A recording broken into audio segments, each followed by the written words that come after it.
us for another episode of Sports Talk with the Georgian, your number one spot for pregame chit chat. I'm Jonna Bolts, and I'm sitting here with football writers Trevor Magnabo and Kevin Gregan. How are we all doing today? Welcome to the show. This weekend we're going to have the homecoming between Howard University and Georgia Southern Eagles. Yeah, you can definitely tell it's homecoming with all the banners and all the activities that's going on at the school right now. A little bit about the game. We're playing Howard University, who's 6-3, and a member of the Mid-Eastern Athletic Conference. And you've got, of course, your own Georgia Southern Eagles, who are 7-2, coming off of a loss to Appalachian State by a score of 31-28. Yeah. So it's going to be senior day. There's going to be a lot of Eagles in their last game here at Paulson, potentially. So, what's that, 21 seniors? So next year, it's going to be a whole new crew coming in, but it should be a good game on Saturday regardless. All right, you guys. Well, let's get into a little bit of offense right now. Kevin, what can you tell me a little bit about the Georgia Southern offense? Okay, Jonna. Well, the Georgia Southern offense has been struggling a little bit with injury problems in the last few weeks. Mm-hmm. Right now, Robert Brown, A-back, has been injured for a few weeks, and right now he's out for the season. He had 3 concussions on the season, so it's looking like he's done for the year. Then we have Dominic Swope, who has 12 touchdowns so far this season. He came out to a great start in the season, and then he got injured 2 weeks ago with a concussion, so he's been out. Right now he's questionable for the game, so we'll see what happens with that. All right. To my understanding, GSU has implemented this new double quarterback scheme, correct? The Jarek McKinnon and the Izzy Ute. Yeah.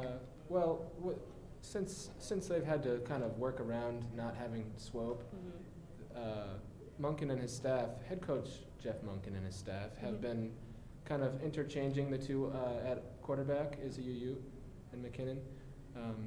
It really doesn't seem like there has been much of a drop-off in rushing performances, so as far as the team goes. So it's the Eagles are staying the course, and right now they're averaging 387 per game. Okay. So they're still on track, even though they've lost who they've lost. They're still on track, especially with William Banks, who's come in strong, who's just running it like he's been there from day one. And that's something I really admire from the people who are coming in, stepping in for those who aren't there. Yeah, despite the injuries, they're still running the patented Georgia Southern triple option effectively, and that's what they're going to do on Saturday. Okay. All righty then. Well, Trevor, what can you tell me about Howard and their offense? Well, Howard runs, John, they run a spread offense, and one of their key players is going to be senior running back Terrence LaFell. LaFell's coming off of a 182-yard game with 2 touchdowns, both which are career highs for him. And this year, he has 597 yards on the ground. Wow. And 2 touchdowns. Correct. So he is the Howard offense, they do both. They're pretty good at rushing, and they're pretty good at the passing game. Right. So we can just expect an equal amount of both. Right. I mean, you're going to see a couple of quarterback reads. You're going to see a lot of draws. You're going to see them spread the field out, 2, 3, 4 wide receivers at a time, and spread the Eagles' defense out.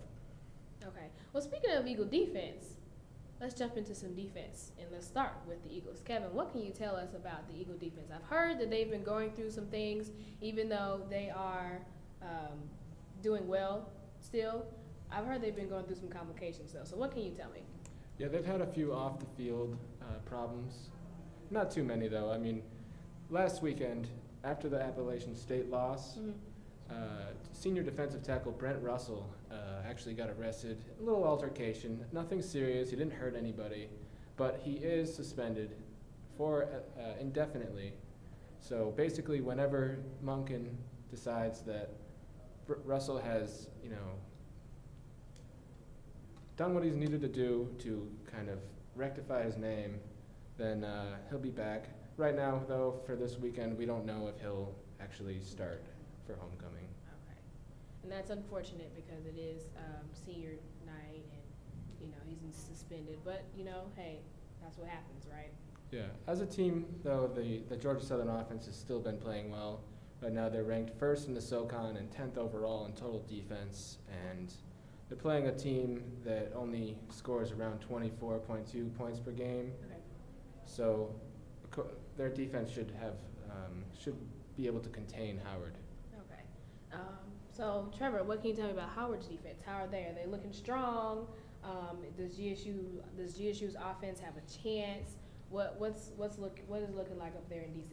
Well, Howard runs a very, very good rushing defense. They average 142 yards per game on defense, and they're led by two key players, All-American linebacker Keith Pugh. Mm-hmm. He's got 60 tackles on the year. He's got 3.5 sacks, and he's also blocked a field goal, so that's going to be a really key. The second key player is actually a freshman, and his name's Damon Gresham Chisholm. And the thing about him is that he gets behind the line, and he gets 11 tackles for loss on the year. He also has 3.5 sacks, so he's going to be a force on the defensive line. So he's very aggressive.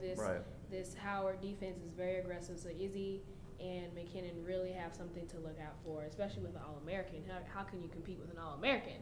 Right, and the thing is, if you get into third and long situations, then they're going to be sending the blitz, and Georgia Southern's had a little bit of trouble passing this year, so that's one key to watch. All right, and let's say the Howard defense, well, not the defense, their special teams, they have been doing an outstanding job at what they're doing too. Also, what can you tell me about that?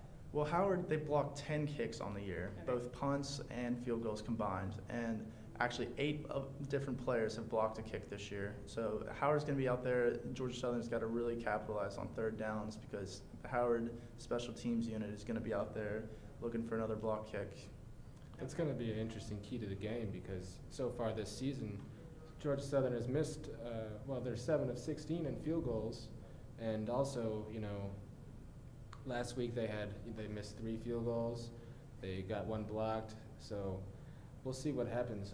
It'll be an interesting key to the game to see if Monken will actually go for a field goal or if he's going to just go for it on 4th and short or 4th and whatever. I definitely agree with you. This is definitely a close game like this. This special teams is going to be a deciding factor, definitely who wins this game. I totally agree. Well, you guys, that's it for all the technical stuff, but right now we're going to take a break, and when we come back, we will be with Anthony Saylor, who has the weather forecast for this weekend in Statesboro. Stay tuned. We're back, and I'm sitting here with Anthony Saylor, who has our weekend forecast. I sure do. Saturday looks like a great day. Lots of sun out there. Let's take a look at our tailgate forecast. In the morning, expect the temperature to be in the lower to mid-40s. Then by 10 o'clock, it will go up to upper 50s. In the afternoon, the temperature should be in the lower 70s, then moving up to mid-70s by 1 o'clock. And sunny skies for most of our tailgate.